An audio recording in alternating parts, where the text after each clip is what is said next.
चाव से खाते हैं उसमें सुअर की चर्बी मिलाई जाती है। और जिस च्युइंगम को आप बड़े प्यार से चबाते रहे, क्या आपको पता है वो कौन से जानवर की चर्बी से बनाया जाता है? दोस्तों, आज हम आपको जो जानकारी देने वाले हैं उस जानकारी को सुनने के बाद आपके होश पूरी तरह से उड़ जाएंगे। आज हम आपको फैक्ट्री के अंदर सुअर की चर्बी से बनने वाले सभी प्रोडक्ट्स साफ साफ सुअर की चर्बी से बनते दिखाएंगे। दोस्तों, सुअर की चर्बी से बनने वाले ऐसे प्रोडक्ट्स हैं जो आज आपकी डेली रूटीन टाइप में शामिल हो चुके हैं। और साथ ही ये भी बताएंगे कि सुअर की चर्बी किस प्रोडक्ट में पाई जाती है और किस प्रोडक्ट में नहीं। इसकी पहचान का तरीका भी बताएंगे। तो इसीलिए दोस्तों, वीडियो को पूरा देखिए और हमारी बहुत मेहनत से तैयार इस वीडियो को शेयर भी जरूर कर दे। तो चलिए देखते हैं कि कैसे सुअर की चर्बी से खाने की चीजें बनाई जाती है। Number 1, noodles making process. दोस्तों, नूडल्स तो बच्चों को खाना बहुत ही ज्यादा पसंद होता है। दोस्तों, आप जो ये नूडल्स या फिर किसी भी तरह का नूडल्स आप अपने बच्चों को खिलाते हो, इन नूडल्स से आपके बच्चे बीमार पड़ सकते हैं। क्योंकि दोस्तों, किसी भी नूडल्स में कंपनियां MSG नाम का इंग्रेडिएंट्स मिलाती हैं। दोस्तों, इस MSG को कंपनियां सुअर की चर्बी से बनाती है। ये MSG इंग्रेडिएंट्स इन नूडल्स में स्वाद को बढ़ाता है।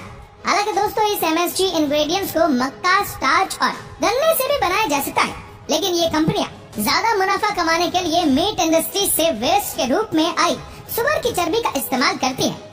MSG का मतलब होता है मोनोसोडियम ग्लूटामेट। MSG से सरदर्द होना, चक्कर आना, पेट खराब होना या फिर पेट में जलन होना जैसे कई बीमारियां हो सकती है।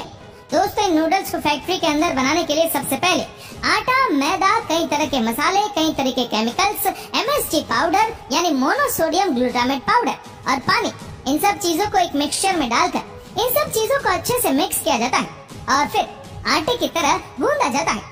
फिर इस गूंदे हुए आटे को 2 बेलनाकार रोलर के बीच में से गुजारा जाता है। इससे आटा एक लंबी शीट के जैसा रूप ले लेता है। अब इस आटे की शीट को कहीं और बहुत सारे रोलर के बीच से गुजारा जाता है। इससे आटे की शीट बिल्कुल पतली हो जाती है। अब आखिर में ये मशीन इस आटे की शीट को नूडल्स की शेप में काटती चली जाती है।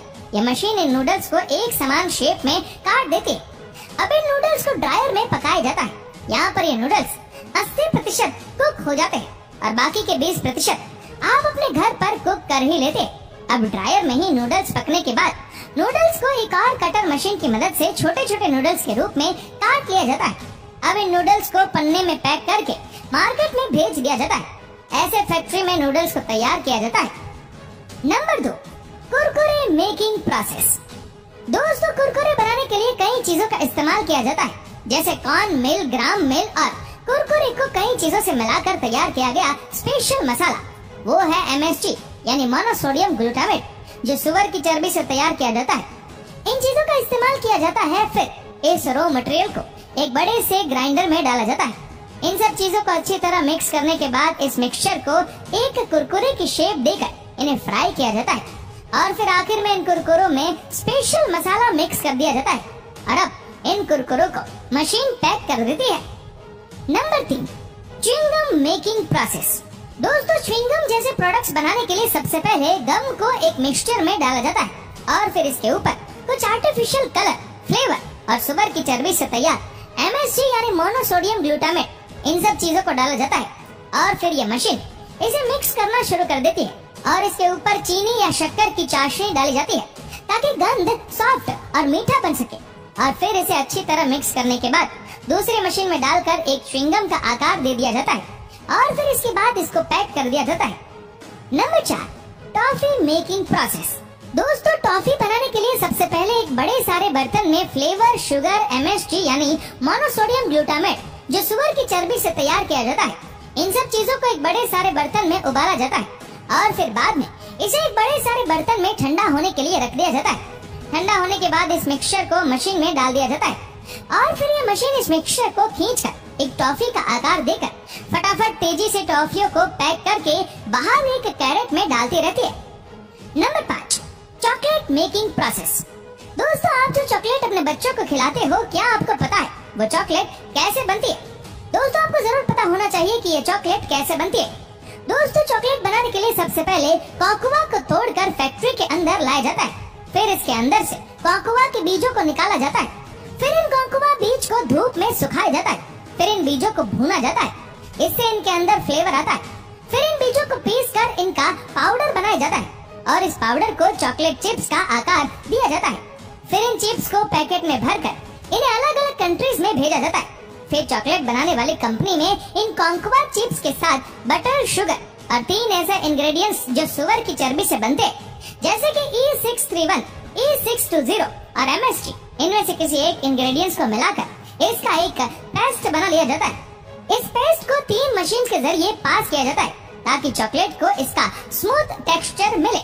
फिर इस लिक्विड चॉकलेट पेस्ट को चॉकलेट के मोल्ड्स में डालकर इन चॉकलेट को फ्रीजर में रख दिया जाता है। फिर जब चॉकलेट बनकर तैयार हो जाती है तो इन चॉकलेट को चॉकलेट मोल्ड्स के अंदर से निकाल लिया जाता है और फिर इन चॉकलेट को आगे पैकिंग के लिए भेज दिया जाता है। Number 6, sweet making process.